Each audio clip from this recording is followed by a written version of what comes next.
जय Hind defence lovers. आज की टॉप हेडलाइंस कुछ इस प्रकार हैं। भारतीय वायुसेना के रिटायर्ड MiG-21 को कन्वर्ट किया जा सकता है कॉम्बैट ड्रोन्स में। DRDO के स्मार्ट टॉर्पेडो के आखिरी ट्रायल्स। HAL ने कंडक्ट किए हैं ध्रुव हेलीकॉप्टर्स में एक्सटेंसिव टेस्ट। पाकिस्तान के आसिम मुनीर के मुताबिक पाकिस्तान में है रेयर अर्थ एलिमेंट का खजाना। और ऑपरेशन सिंदूर के बाद से F-16 की सेल डाउन होने की रिपोर्ट।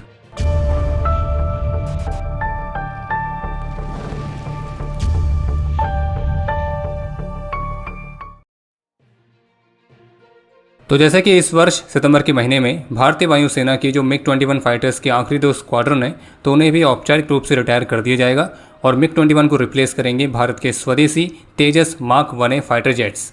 तो अब ऐसी भी रिपोर्ट्स देखने को मिली हैं जिनके मुताबिक भारतीय वायुसेना के सर्विस से जो MiG-21 बाइसन एयरक्राफ्ट रिटायर होंगे तो उन्हें कॉम्बैट ड्रोन्स में कन्वर्ट करके उन्हें डिकॉयज की तरह, टारगेट्स की तरह और संभावित रूप से कामिकाज़े रोल्स में भी इस्तेमाल किया जा सकता है।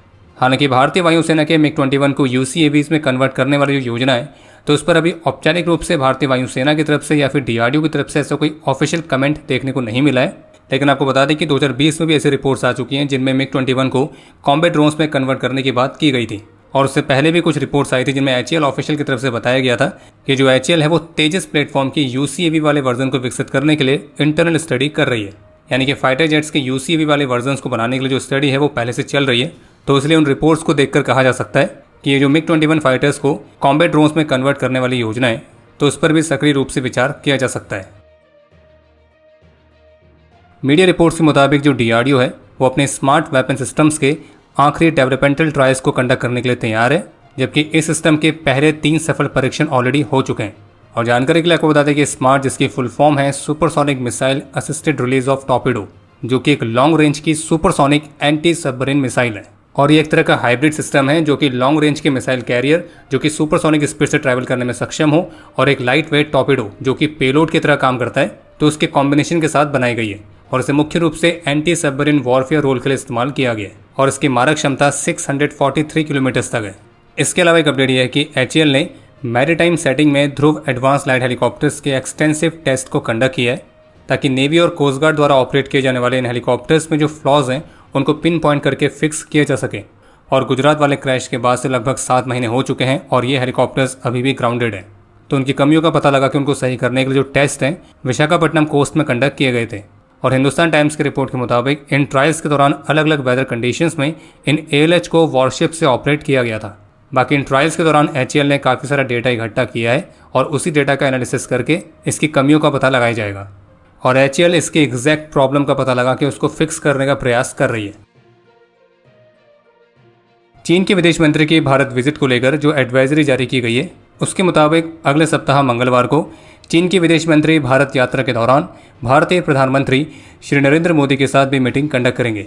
और बाकी ये बात सुनने में जितनी नॉर्मल सी लग रही है उतनी है नहीं, और जिनको ये बात समझ में आई है वो कमेंट जरूर करें।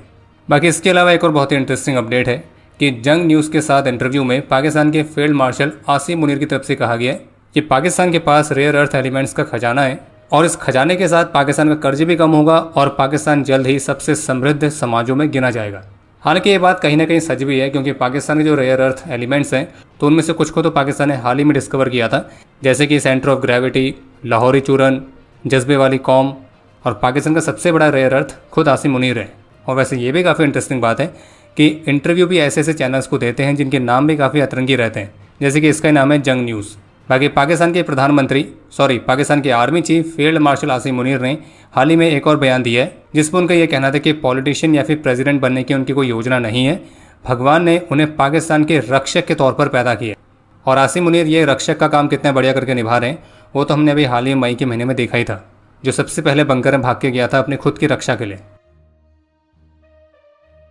यूके का F-35B जिसने 10 अगस्त को जापान में इमरजेंसी लैंडिंग करी थी, तो लेटेस्ट रिपोर्ट्स के मुताबिक ये एयरक्राफ्ट अभी भी जापान में ही खड़ा है और उसे अपने रिपेयर्स का इंतजार है। और जबकि ब्रिटेन के डिफेंस ऑफिशियल्स की तरफ से कंफर्म किया गया है कि जापान में जो F-35B ने इमरजेंसी लैंडिंग करी है और इसमें जो खराबी आई है तो ये उस खराबी की तरह नहीं है जो कि उस समय आई थी जब एक F-35B को भारत में भी जून के महीने में इसी तरह की इमरजेंसी लैंडिंग करनी पड़ी थी। और अब बस देखना यह है कि जिस F-35B ने जापान में इमरजेंसी लैंडिंग करी है तो क्या वो केरल वाले F-35B के रिकॉर्ड को ब्रेक कर पाता है या नहीं। और रिकॉर्ड इस बात का कि दूसरे की ज़मीन पर कौन कितनी देर तक ग्राउंडेड रह सकता है। GRSA द्वारा स्वदेशी तौर पर बनाई गई बड़े साइज की तीसरी सर्वे वेसल शिप जिसका नाम है इक्षक, तो वो भारतीय नौसेना को औपचारिक रूप से हैंडओवर कर दी गई है और इस तरह की टोटल 4 वेसल्स भारतीय नौसेना को मिलेंगी। इसी क्लास में जो सबसे पहली वेसल थी जिसका नाम है INS संधायक, तो उसे फरवरी 2024 में कमीशन किया गया था। फिर इस क्लास की दूसरी शिप जिसका नाम है INS निर्देशक, तो उसे दिसंबर 2024 में कमीशन किया गया। और अब ये तीसरी शिप है इक्षक, जिसे जल्द ही भारतीय नौसेना की सर्विस में औपचारिक रूप से कमीशन भी किया जाएगा। इन वेसल्स को फुल स्केल में कोस्टल और डीप वाटर हाइड्रोग्राफिक सर्वेस को कंडक्ट करने के उद्देश्य के साथ बनाया गया है और ये वेसल डिफेंस और सिविल एप्लीकेशंस दोनों के लिए ओशनोग्राफिक और जियोफिजिकल डेटा को इकट्ठा करने में भी मदद करेगी। ये 3400 टन्स तक के डिस्प्लेसमेंट वाली शिप है जिसकी ओवरऑल लेंथ 110 मीटर्स है और इसे अत्याधुनिक हाइड्रोग्राफिक इक्विपमेंट जैसे कि data acquisition and processing system, autonomous underwater vehicle, remotely operated vehicle, DGPS long range positioning system, digital side scan sonar, तो इस तरह के इक्विपमेंट से लैस किया गया है और कॉस्ट के हिसाब से इसमें 80% से अधिक का स्वदेशी कंटेंट इस्तेमाल हुआ है। और जो इक्षक है वो भारतीय नौसेना की पहली सर्वे वेसल होने वाली है जिसमें विमेन ऑफिसर्स और सेलर्स को एकोमोडेट किया जाएगा। इसके अलावा सोशल मीडिया पर कुछ ऐसे क्लेम्स और रिपोर्ट्स देखने को मिल रही हैं जिनके हवाले से क्लेम किया जा रहा है कि ऑपरेशन सिंदूर के बाद से बुल्गारिया, स्पेन और वियतनाम ने F-16 फाइटर्स की खरीद को कुछ समय के लिए होल्ड किया है। और उसका बड़ा कारण ये बताया जा रहा है कि ऑपरेशन सिंदूर के दौरान जिस तरह से F-16 को राख किया गया है, तो उसके बाद से अब जो कंट्रीज F-16 को लेना चाह रही थी तो उनके अंदर एयरक्राफ्ट की कैपेबिलिटीज़ को लेकर डाउट क्रिएट हुआ है। जैसे कि जो बुल्गारिया है तो उसने 2019 में 8 F-16 ब्लॉक 70 एयरक्राफ्ट के लिए कॉन्ट्रैक्ट साइन किया था जिनकी डिलीवरी इसी वर्ष से शुरू होनी थी। इसी तरह से वियतनाम के साथ भी F-16 को लेकर डील चल रही थी लेकिन ऐसी कोई डील औपचारिक रूप से साइन नहीं हुई थी। और रही बात स्पेन की, तो हाल ही की रिपोर्ट्स आई थी जिनमें कहा गया था कि स्पेन ने यूरोपियन ऑप्शंस के साथ ही आगे जाने का निर्णय लिया है, जैसे कि यूरो फाइटर टाइफून। बाकी सोशल मीडिया के इन दावों में कितनी सच्चाई है तो उसके बारे में फिलहाल अभी हम स्पष्ट रूप से नहीं कह सकते क्योंकि अभी तक इनमें से किसी भी देश की तरफ से कोई ऑफिशियल कमेंट देखने को नहीं मिला है और न ही उनकी मीडिया की तरफ से ऐसी कोई रिपोर्ट देखने को मिली है।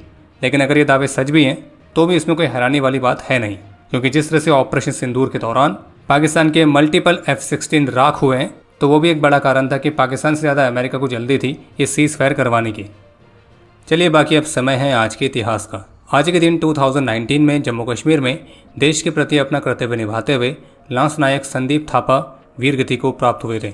आज के दिन 2018 में जम्मू कश्मीर में ही एक ऑपरेशन के दौरान अपने अदम्य साहस और वीरता का परिचय देते हुए राइफलमैन राम बाबू शाही वीर गति को प्राप्त हुए थे। और आपके लिए आज का प्रश्न है कि एस्टेब्लिशमेंट 22 भारत की किस फोर्स का निकनेम है। और अब समय है आज के टॉप 3 कमेंट्स का, जो ये रहे आपकी स्क्रीन पर।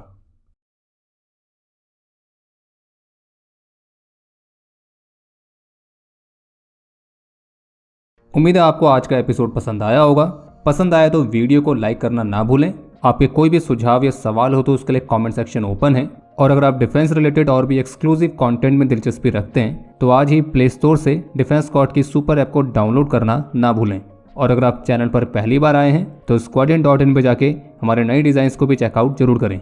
बाकी जल्द मिलेंगे नए एपिसोड के साथ। तब तक के लिए जय हिंद, जय भारत।